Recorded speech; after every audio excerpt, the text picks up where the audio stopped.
It's an honor to be here today to share our faith-driven investment story with others around the world. Our journey began in 2012 after my first trip to Haiti. I returned home a changed man, questioning the priorities of my life. A few months later, we were selling the majority interest of our company. There comes a time in life when many faith-driven people ask themselves, am I doing what God has called me to do? I felt the gentle nudge that it was time for me to leave day-to-day responsibilities and lead a life that was driven more towards purpose and significance. I thought it was going to be in the nonprofit world. I quickly learned that Americans give about $450 billion in US dollars in 2019, which is about 2% of GDP, and has been the same for almost 40 years. I learned that there are 1.5 million nonprofits all going after that relatively small amount of money. I learned that the UN says we'll need $2 to $3 trillion per year to solve some of our major social issues: hunger, poverty, education, and healthcare. I learned that there are $80 to $100 trillion worth of potential investable capital if we could come up with good for-profit motives. It was very clear to me, going forward, we cannot solve our problems through grant capital. After years of prayer of how to use the capital and the talent that God had bestowed on us, we finally realized these aren't our resources, they're God's. This was a life-changing moment in our family. We now get up every morning trying to steward His resources in lieu of trying to invest ours. There's a major difference. We sat down and put on a 2x2 all of our investments. On the x-axis, we used financials, and the y-axis was social and spiritual. In the lower left-hand quadrant, we called it buried talents, where no one wants to be. In the lower right-hand, we called it capitalistic, where most, if not all, of the money in the world is invested with a financial-only lens.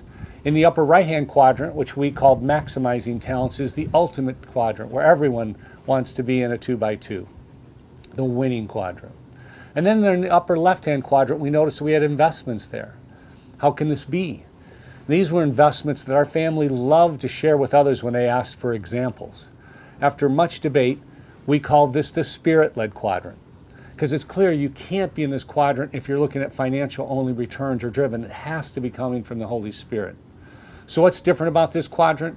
We learned there are 4 things: biblical, employing the marginalized, difficulty in raising capital, and the Spirit-led entrepreneurs themselves. Biblical. Our faith in God and our faith in the entrepreneur supersedes our fear in losing money or lower returns. Jesus invites us to meet Him and to join Him where He is. And we know He's with the weak, the destitute, and the lonely. And our family's concern is if we don't meet Jesus where He is, we may miss Him entirely. We're employing the marginalized.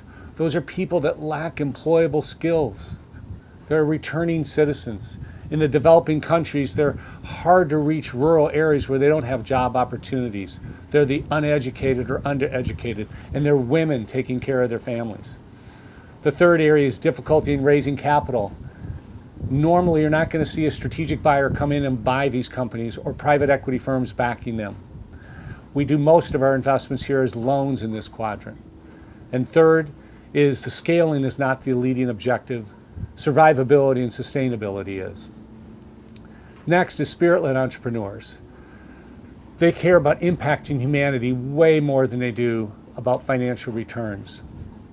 Most of the investments we have are with women and people of color, and that's very motivating to us.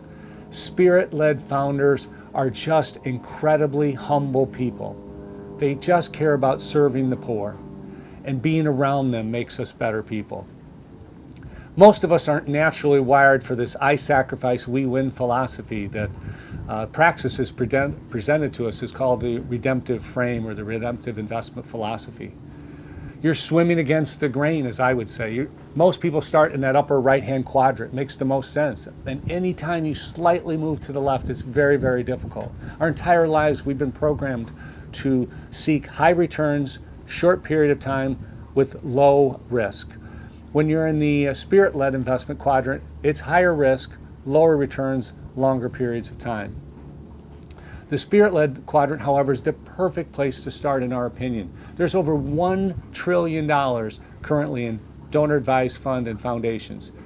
If you have passion for a specific company or industry, contact Impact Foundation and have them help you put an investment in place. In summary, we certainly don't have all the answers. We know that God equips and challenges everyone differently, and we respect that. We now look through a different lens, however, and we serve a different financial advisor.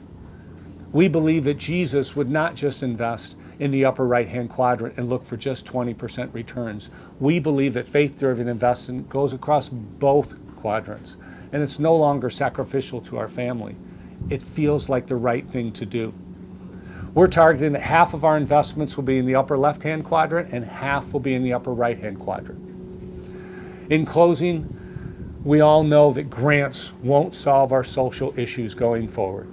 So as Christians, if we don't invest in Spirit-led companies or investments, who will?